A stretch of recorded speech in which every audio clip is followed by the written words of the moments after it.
Sofa bike. एक गांव में भीम सिंह नाम का एक व्यक्ति रहता था और उसके दो पत्नी थे और उनका नाम कविता और दीपिका था। कविता का इकलौता बेटा था और दीपिका को भी एक बेटी थी, मगर दीपिका और कविता दोनों हमेशा आपस में झगड़ते रहते थे। एक बार कविता भीम सिंह से, ओ जी, आजकल आप मेरी बिल्कुल परवाह ही नहीं कर रहे। आप ज्यादातर दीपिका के साथ ही रह रहे हैं। ऐसा कुछ नहीं है कविता, दीपिका की तबीयत खराब थी इसीलिए उसके साथ ज्यादा समय बिताना पड़ा। ऐसे कुछ नहीं है जी। वैसे भी आपने क्या कहा था, हफ्ते में 3 दिन मेरे साथ और 3 दिन दीपिका के साथ रहेंगे बोले थे ना, और बच्चे 1 दिन आप अपने माता पिता के साथ बिताएंगे बोले थे। इतने में दीपिका वहाँ पर आकर, क्यों री, तुम्हें हरदम मुझ पर ऐसे जलती क्यों हो? मैं तुमसे भी सुंदर हूँ, इसलिए वो मेरे साथ 1 घंटा ज्यादा रहते हैं तो तुम्हें इतना झगड़ने की जरूरत क्या है? वाह, क्या खूबसूरती है। तुम्हारे आगे मेंढक भी कम पड़ जाएगा। ये तुम्हारे साथ 1 घंटा ज्यादा रहते होंगे, मगर मेरे साथ 1 दिन पूरा बिताएंगे। ऐसे कहते हुए वो दोनों झगड़ने लगे। भीम सिंह उनकी परवाह करे बिना बैठकर पेपर पढ़ने लगा।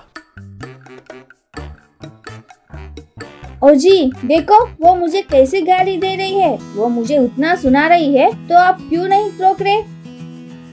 इस धरती पे बड़े से बड़े युद्ध को रोकने की कोशिश कर सकते हैं, लेकिन जब 2 औरत लड़ने लगे तो उसे रोकने की रिस्क नहीं लेना चाहिए। आप झगड़ा कंटिन्यू करो। थोड़े दिन के बाद कविता भीम सिंह के माँ के पास आकर, सासू माँ, मैं और वो मिलकर इस रविवार के दिन मंदिर जाने की सोच रहे हैं। आपके और ससुर जी के अच्छे सेहत के लिए हवन भी करवाने की सोच रहे हैं। तुम्हें मेरे बेटे के ऊपर कितना प्यार है, मगर वो सिर्फ रविवार के दिन ही हमारे साथ गुजारता है ना। तुम मंदिर सोमवार के दिन या मंगलवार के दिन जा सकते हो ना, और कभी भी रविवार के दिन जाने की सोचना मत। सासू माँ, वो हवन रविवार के दिन ही कर सकते हैं। रविवार के दिन ही मुहूर्त बहुत अच्छा है। ठीक है बेटी, जो करना है करो। रविवार के दिन मेरा बेटा तुम्हारे साथ आएगा, जाओ। बोलकर उसे अनुमति दे दी। चोरी छुपे उनके बातें सुनकर दीपिका, हाँ, क्या प्लान किया है तूने, अभी देखो, कहकर दीपिका उसके ससुर जी के पास जाकर, ससुर जी, आपके और सासू माँ के अच्छे सेहत के लिए इस रविवार के दिन देवी माँ का मंदिर जाने की मन्नत मांगी है जी। वाह बेटी, तुम्हें मेरे बेटे से कितना प्यार है। ठीक है माँ, जाओ। मगर एक बार सासू माँ की अनुमति लिए तो अच्छा रहेगा ना। पता नहीं वो मानेंगे कि नहीं। मैं उससे बात करूँगा माँ, तुम जाओ। उस शाम भीम सिंह के माता पिता दोनों झगड़ने लगे। ओ जी, मैंने उसे वादा किया था और हमारा बेटा कविता के साथ ही मंदिर जाएगा। हाँ, ऐसे कैसे हो सकता है? मैंने भी उसे वादा किया था, हमारा बेटा दीपिका के साथ ही मंदिर जाएगा। कहते हुए दोनों झगड़ने लगे। तभी भीम सिंह वहाँ पर आकर, आप लोगों को मेरे बारे में झगड़ने की जरूरत नहीं है, मैं ही कुछ न कुछ करूँगा, उन दोनों को मनाऊंगा, कहकर वो रात भर सोचने लगा। भीम सिंह अपने मन में, छी, ये कैसे परेशानी है रे भाई। एक तो मैं पहले से ही गरीब हूँ और इनसे शादी करने के बाद इनके झगड़ों से मैं और गरीब बन जाऊंगा लगता है। अब इन दोनों को मंदिर एक साथ कैसे ले जाऊं? मेरे पास सिर्फ ये एक ही बाइक है। इस छोटे से बाइक पे बच्चों को और मेरे दोनों पत्नियों को कैसे लेकर जाऊंगा? ऐसे सोचने लगा और तभी उसे उसके बगल में एक सोफा दिखाई दिया। अरे, बहुत अच्छा उपाय सूझा है, सोचकर तुरंत उस सोफा को अपने मोटर बाइक से बांधने लगा। अगले दिन उसके दोनों पत्नियां उस बाइक को देखकर दंग रह गए। हाँ, बहुत देर हो चुका है, चिड़िए चिड़िए, आप दोनों ने मंदिर जाने के लिए मन्नत मांगी थी ना। चलो। वो दोनों अपने अपने बच्चों के साथ सोफा चढ़कर बैठ गए। भीम सिंह गाड़ी स्टार्ट करके गांव में से जा रहा था। गांव वाले सब कविता और दीपिका को सोफा पे बैठे हुए देखकर वो लोग हंसने लगे। Giant car versus mini car. एक बड़ा जमींदार को एक बेटा रघु और एक बेटी करुणा हुआ करते थे। रघु बहुत लालची था, लेकिन बेटी करुणा बहुत होशियार थी। कुछ दिनों के बाद जमींदार जी का देहांत हो गया था। तब रघु पूरा जायदाद को उनको ही मिलना है कहकर उस गांव के मुखिया के साथ हाथ मिलाकर पंचायत लगवाया था। पंचायत में वो मुखिया, देखिए रघु और करुणा, तुम्हारे पिताजी का जायदाद को तुम दोनों को बांटता हूँ। रघु को 80% और करुणा को 20% की जायदाद देने के लिए मैंने तय किया। तब रघु मासूम बनकर, हमारे गांव की मुखिया जी जैसे कहते हैं वैसे मुझे इनकार है। अरे ये क्या, मेरे पिताजी के लिए हम दोनों बराबर है, इसलिए जायदाद को हम दोनों को बराबर बांटना चाहिए। बात सच है, लेकिन लड़कों को ज्यादा जिम्मेदारी रहता है, इसलिए जायदाद में ज्यादा देना चाहिए।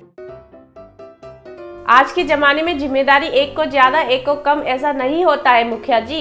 लड़कियां भी लड़कों के बराबर जिम्मेदारियां उठा रहे हैं। सच कहे तो लड़कों से आजकल लड़कियां ही ज्यादा काम कर रहे हैं। सभी पहलों में लड़कियां भी बराबर मुकाबला कर रहे हैं। ऐसा है तो मैं तुम दोनों के बीच में एक प्रतियोगिता लगाता हूँ। अगर तुम उसमें जीत गई तो जायदाद बराबर बांटता हूँ। ठीक है, मैं मुकाबला के लिए तैयार हूँ। तुम्हारे पिताजी को गाड़ियों का बहुत शौक था, इसलिए तुम दोनों के बीच में मैं एक कार रेस लगाता हूँ। कौन पहला आता है उनको पूरा जायदाद दिया जाएगा। रघु और करुणा दोनों मुकाबले के लिए मंजूर हो गए थे। उस रात को रघु एक जैन कार को तैयार किया। रघु तब मन में, ये कार कौन सा भी रेस को यूं ही जीत लेगी कहकर बहुत खुश होने लगा। अगले दिन रघु उस जैन कार के साथ आया था। उस कार को देखकर करुणा हैरान हो गई थी। तब करुणा रघु से, ये क्या है भैया, इतना जायंट कार को लेकर आए हो? मेरी मदद करने की बजाय तुम ऐसे करते हो। वो सब मुझे मालूम नहीं है, रेस बोले तो रेस ही है। तब रेस शुरू हुआ था। रघु उनके कार में करुणा के कार से यूं ही आगे निकलकर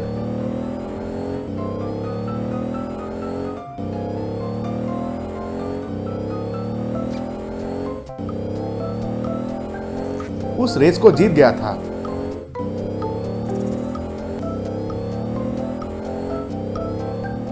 गांव के मुखिया तब करुणा के पास आकर, देखा बेटी, लड़के आदमी से सभी पहलों में बराबर नहीं होते हैं, कहकर बहुत मजाक किया। तब करुणा बहुत सोचकर, देखिए, आपने जैसे बोले वैसे ये रेस हुआ था, लेकिन मैं जो बोलने वाले रेस में जीत कर दिखाइए, तब मानूंगी कि आप जैसे मर्द हमसे ताकतवर है। कौन सा भी रेस के लिए मैं तैयार हूँ, बोलो कौन सा रेस करना है। ये मामूली रेस नहीं है, ये एक स्ट्रीट रेस है। बोले तो गलियों में घूमना है और रेस को जीतना है।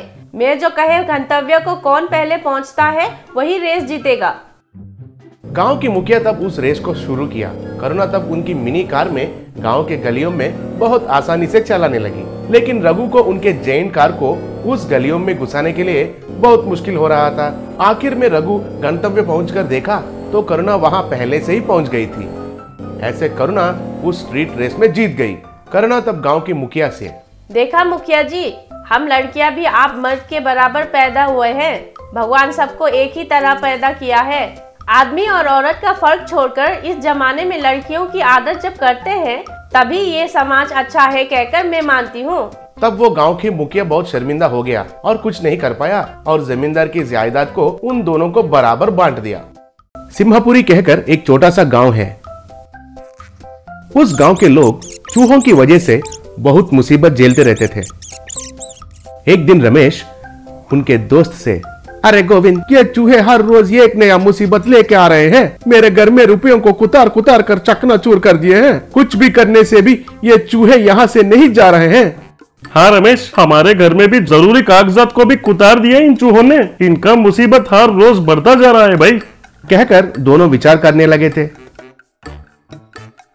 और कोई तो उन चूहों को भगाने के लिए कई कीटनाशक का भी प्रयोग किया, लेकिन कुछ भी फायदा नहीं हुआ। ऐसे एक दिन शहर में पढ़ाई पूरी करके श्रीनिवास गांव वापस आया। श्रीनिवास तब रमेश और गोविंद को मिला और उनसे, क्यों रे, कैसे है? रमेश और गोविंद, आओ भाई, शहर से अभी आ रहे हो क्या? हाँ, अभी आया हूं। और क्या है गांव के खबर? तब गोविंद और रमेश उन चूहों के बारे में बोले। आप घबराओ मत, मैं कैसे भी करके उन चूहों को इस गांव से भगा देता हूं। अगले दिन गांव के मुखिया के पास जाकर, मुखिया जी, मैं हमारे गांव को नाश करने वाले उन चूहों की नाश करूंगा, मुझे एक मौका दीजिए। देखो बेटा, हम बहुत सारे प्रयास किए हैं लेकिन कुछ भी नहीं उखाड़ सके उन चूहों की। उनकी वजह से हमारे बहुत नुकसान हुआ। बहुत कई तरीके से प्रयास करके भी हम विफल हो गए हैं। ठीक है, तुम इतना पूछ रहे हो तो तुम्हारे प्रयास तुम करो। अगर सफल हो गए तो गांव के मुखिया की तरह तुम्हें एक ईमान भी देता हूँ, कहकर चला गया। फिर श्रीनिवास उस रात को बहुत सोच के एक बिल्ली जैसा आकार का एक बाइक को तैयार किया। अगले दिन उस बाइक को लेके गांव में से जा रहा था तो सब लोग देखकर हैरान हो गए। फिर श्रीनिवास उस बाइक पे जाकर एक घर के सामने रुककर हॉर्न बजाया। तब उस हॉर्न में से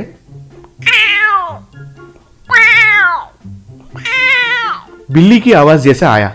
बिल्ली की आवाज सुन के उस घर में चूहे दौड़ने लगे।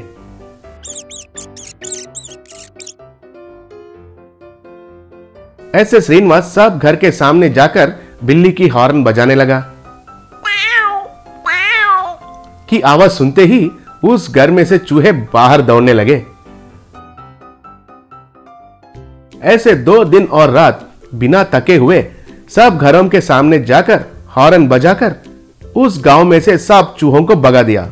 बाद में मुखिया श्रीनिवास के पास आकर, बड़े चालाकी से काम किया है तुमने श्रीनिवास। तुम्हारे इस चालाकी बुद्धि के लिए कितना भी दिया तो भी कम है, लेकिन मैं 1 लाख रुपए तुम्हें ईमान देता हूँ, कहकर श्रीनिवास को 1 लाख रुपए दिया। वो रुपए लेके श्रीनिवास, बहुत धन्यवाद मुखिया जी, इन पैसों से हमारे गांव में ही एक व्यापार करूंगा, कहकर प्रणाम किया। ऐसे श्रीनिवास उनकी गांव की मुसीबत को दूर कर दिया था।